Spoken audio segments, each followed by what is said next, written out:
वसंतराव नाईक यांच्या स्मृतीप्रित्यर्थ हा कृषी दिन साजरा केला जातो। ज्यावेळेला चीन आणि भारताचं युद्ध झालं त्यावेळेला पंडित जवाहरलाल नेहरू यांनी महाराष्ट्राचे नेते यशवंतराव चव्हाण यांना दिल्लीला संरक्षण मंत्री म्हणून निमंत्रित केलं आणि महाराष्ट्राच्या जनतेसमोर प्रश्न उभा राहिला की याच्यापुढे महाराष्ट्राचं नेतृत्व कोण करणार। अशा प्रसंगी त्यांनी महाराष्ट्राची जी परंपरा आहे, शाहू आंबेडकर फुलेंची जी परंपरा आहे, ती परंपरा लक्षात घेऊन बंजारा समाजातल्या एका युवकाला महाराष्ट्राच्या प्रगतीची धुरा त्यांनी त्यांच्या हातामध्ये दिली आणि त्या युवकाने क्रांती केली कृषीमध्ये आणि म्हणून त्यांचा जन्मदिवस हा कृषी दिन म्हणून साजरा केला जातो। आज या ठिकाणी आम्ही महाराष्ट्राचे आदरणीय मुख्यमंत्री एकनाथजी शिंदेसाहेब यांच्या उपस्थितीमध्ये आणि त्यांच्या शुभ हस्ते आज वसंतराव नाईक साहेबांना श्रद्धांजली अर्पण केली आणि एक शेतकऱ्याचा मुलगा ज्यावेळेला महाराष्ट्राच्या मुख्यमंत्रीपदी बसतो त्यावेळेला त्यांचे विचार कसे असतात हे सुद्धा तुम्ही समजून घेतले पाहिजे की आजच्या दिनी त्यांनी कुठला निर्धार केला असेल तर आत्महत्यामुक्त महाराष्ट्र निर्माण करायचं आज त्यांनी निर्धार केलेला आहे। आणि म्हणून मला एवढंच सांगायचं आहे की लढाई होती आणि ही लढाई संपल्यानंतर पहिलं पाऊल असतं ते महाराष्ट्राच्या जनतेला दिलासा द्यायचं आणि या दिनी केवळ त्यांनी श्रद्धांजली अर्पण केली नाही तर एक प्रार्थनासुद्धा केली, एक प्रणसुद्धा केला, शपथ घेतली की हा महाराष्ट्र मी आत्महत्यामुक्त करून दाखवेन। साताऱ्यासारख्या ग्रामीण भागातून आमचे मुख्यमंत्री आलेले आहेत। आज महाराष्ट्राचं जे नागरीकरण आहे हे 51% झालेलं आहे, परंतु 49% लोक जी ग्रामीण भागामध्ये राहतात त्यातली 80% लोक आजही शेतीवर अवलंबून आहेत। आणि म्हणून एक असा नेता की ज्याला शेतकऱ्याबद्दल कळवळ आहे, ज्याचा जन्म साताऱ्यासारख्या एका भागामध्ये झाला तो दुष्काळी भाग होता, त्या भागामधून जाताना त्यांनी कदाचित रामदास स्वामींचं ज्या त्या ठिकाणी पावन झालेल्या भूमीमध्ये त्यांचा जन्म झालेला आहे। असंख्य वारकरी ज्या मार्गाने विठ्ठलाच्या ओढीने मार्गक्रमण करतात त्या भागामध्ये त्यांचा जन्म झालेला आहे। आणि म्हणून आजसुद्धा या पवित्र दिनी कृषी दिनी त्यांनी जी एक निर्धार केलेला आहे, जो मोठ्या प्रमाणात एक डाग महाराष्ट्राला लागलेला आहे की आमचे शेतकरी आत्महत्या करतात आणि ते शेतकरी आत्महत्या करत असताना त्यांना दिलासा दिला गेला पाहिजे। हा दिलासा केवळ त्यांची कर्ज माफ करून होऊ शकत नाही तर त्यांना एक मदतीचा हात दिला गेला पाहिजे, त्यांना एक आधार दिला गेला पाहिजे आणि तो आधार देण्याचा निर्धार हा आदरणीय शिंदेसाहेबांनी केलेला आहे। त्यांच्या जोडीला महाराष्ट्रामध्ये ज्यांची प्रगल्भ बुद्धिमत्ता म्हणून समजली जाते असे देवेंद्रजी फडणवीस साहेब त्यांच्याबरोबर आहेत आणि माझी खात्री आहे की आम्ही हे करून दाखवू। आज हा पवित्र दिन आहे म्हणून मी काय आज बोलणार नाही, परंतु रोज मी तुम्हाला सकाळ आणि संध्याकाळी ब्रीफिंग देत असतो, त्याच्यामुळे काही स्टेटमेंट रोज काही लोक करत असतात तर त्याची जी उत्तरं आहेत ती मी तुम्हाला संध्याकाळच्या ब्रीफिंगमध्ये देईन। आज मी हिंदी में सांगतो कि जब महाराष्ट्र के मुख्यमंत्री जो महाराष्ट्र की स्थापना होने के बाद पहले मुख्यमंत्री थे यशवंतराव जी चौहान, जो एक टावरिंग पर्सनालिटी थे, जब चीन ने भारत पे हमला किया तो जवाहरलाल नेहरू जी ने, पंडित जवाहरलाल नेहरू जी ने उनको बुलाया भारत के संरक्षण के लिए। तब महाराष्ट्र में ऐसे कहा जाता था कि हिमालयाच्या रक्षणासाठी सह्याद्री गेला। And true to this word he made India a self sufficient India who was ready to tackle any power in the world. और वो जो परंपरा थी उसके बाद महाराष्ट्र के जनता के सामने एक सवाल था कि इस महाराष्ट्र की धरती को कौन लीड करेगा। हमें एक परंपरा है जो शाहू महाराज की है, महात्मा जी फुले की है, बाबा साहेब अम्बेडकर की है, और उस परंपरा को देखते हुए यशवंतराव चौहान जी ने एक अपना ऐसा वारस चुना कि जो बंजारा कम्युनिटी से सा। आज बंजारा कम्युनिटी ऐसी है कि जो महाराष्ट्र के हर भाग में जाते हैं अपने लिए कुछ काम ढूंढने के लिए। हमारी जो सबसे बड़ी इंडस्ट्री है शुगर केन इंडस्ट्री, इसमें जो शुगर केन काटने वाले रहते हैं वो बंजारा कम्युनिटी के रहते हैं, लेकिन बंजारा कम्युनिटी के एक सुपुत्र ने महाराष्ट्र में क्रांति करके दिखाई, और ये क्रांति थी कृषि में क्रांति। तो उनका जो जन्मदिन था वो हम कृषि दिन करके यहाँ पे सेलिब्रेट करते हैं। और एक जो शेतकरी है उसका लाडला सुपुत्र जब महाराष्ट्र के गद्दी पे बैठता है तो उसकी अटैचमेंट भी उसकी तरफ होती है, जो हमारा जिसको हम लोग बोलते हैं कि जो कृषि है, जो कृषि से क्षेत्र में हमारा अन्नदाता है। और महाराष्ट्र में आजकल चल रहा है कि बहुत सारे फार्मर्स सुसाइड कर रहे हैं, और मुझे भी एक खुशी हुई कि हमने सिर्फ बोला नहीं, अगर उन्होंने जो उनके लिए उन्होंने माला चढ़ाई, उन्हें जो श्रद्धांजलि दी, उसके बाद उन्होंने जो स्पीच किया हम सब एमएलएस के सामने, तो उन्होंने बोला कि आज मुझे क्या निर्धार करना है। तो महाराष्ट्र आत्महत्याग्रस्त है और हम लोग आत्महत्या मुक्त महाराष्ट्र का निर्माण करेंगे। ये होती है एक फार्मर की कहानी, ये होती है एक भूमिपुत्र की कहानी कि जो आगे चल के महाराष्ट्र का मुख्यमंत्री बनता है, और पहले ही दिन जब कृषि दिन होता है तो निर्धार क्या करता है कि इस महाराष्ट्र में सुसाइड्स नहीं होनी चाहिए, आत्महत्या मुक्त महाराष्ट्र होना चाहिए। इसीलिए हम लोग आपको बोल रहे थे कि ये हमारी विचारों की लड़ाई है, ना कि ये सत्ता की लड़ाई है।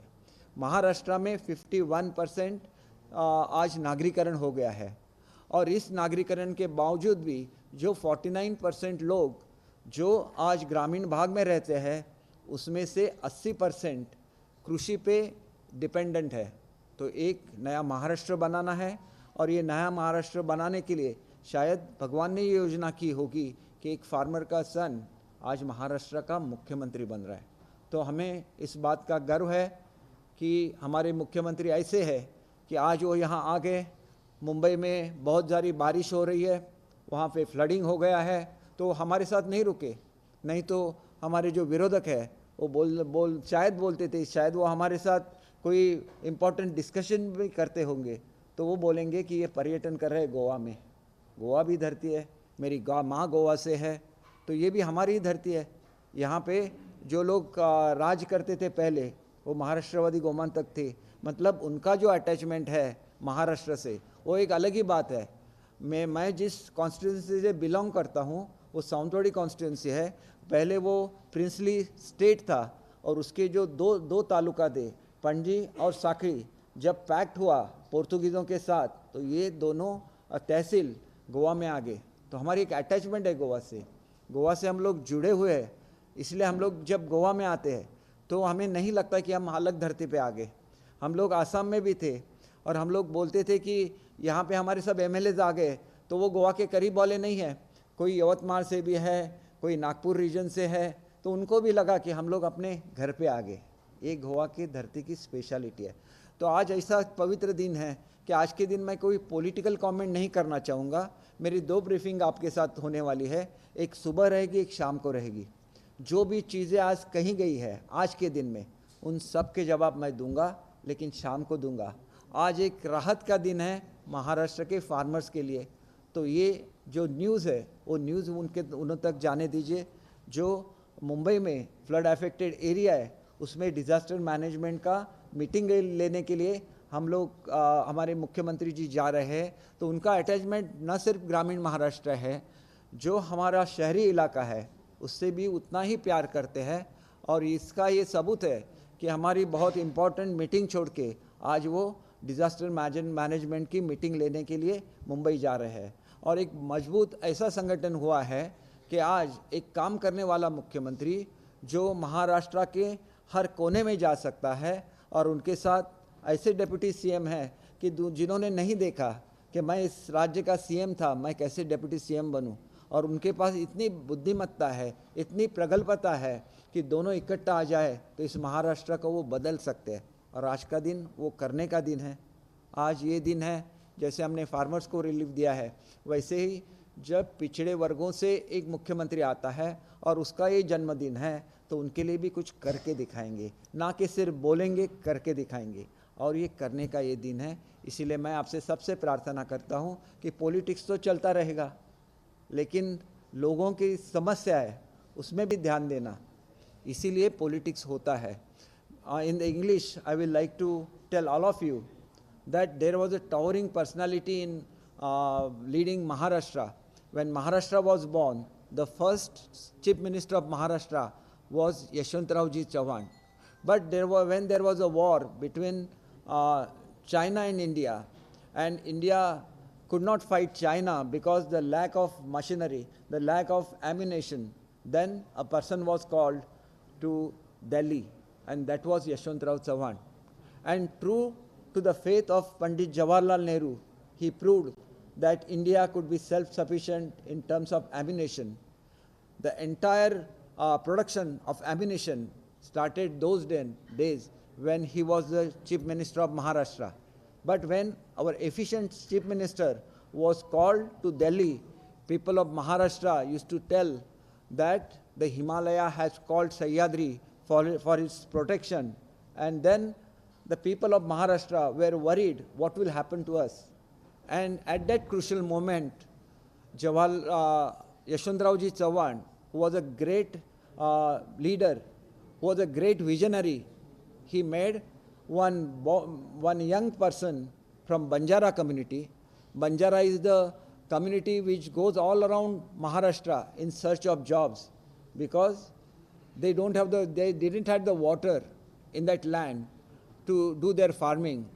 And that boy was from Banjara community, and the name of the person, that young man who led Maharashtra for the longest continuous term as a chief minister, was Vasantrao Naik.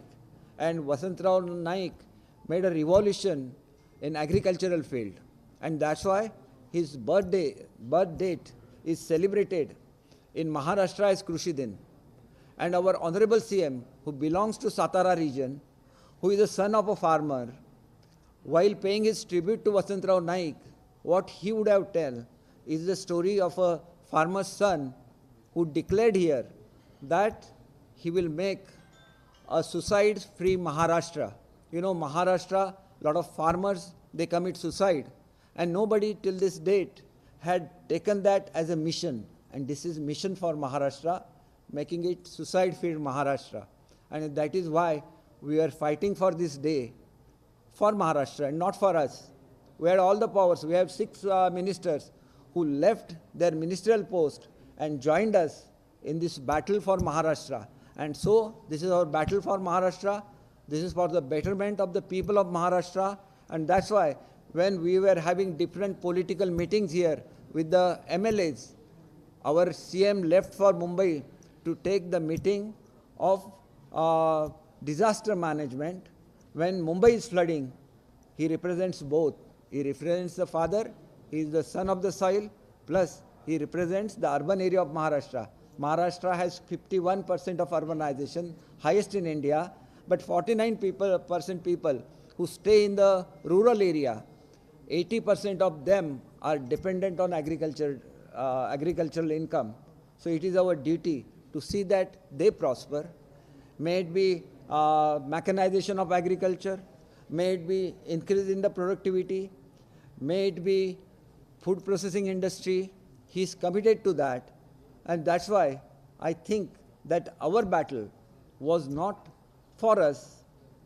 6 of the cabinet ministers, they left their job and joined us in this battle. And this battle is for betterment of Maharashtra. And we are proud that our CM, may he be an ordinary person, belonging to an ordinary person, but his thoughts make him extraordinary. And that's why I feel that a true Shiv Sainik of Balasaheb's dream have come into the power, an ordinary man who was Shiv Sainik, who was risen from Shiv Sainik. Shakha Pramukh is the lowest rank of Shiv Sena. It's a cadre-based party.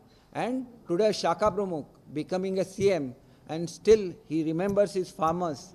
He remembers his area where Sant Ramdas Swami, who was Guru of Chhatrapati Shivaji Maharaj, the area from which lakh of people go to Pandharpur, they are called Warkaris. So he belonged to that area, He belongs to the sun. He is a son of the soil, and that's why today I will appeal all of you. Politics will remain like that. But why politics? Why we do politics? It is for the common man. It is the betterment of a common person. And today I will not answer any of the political questions. Let us limit this to this subject. And today evening, when I'll take another press conference, I'll speak about the politics of Maharashtra. Thank you. Thank you very much.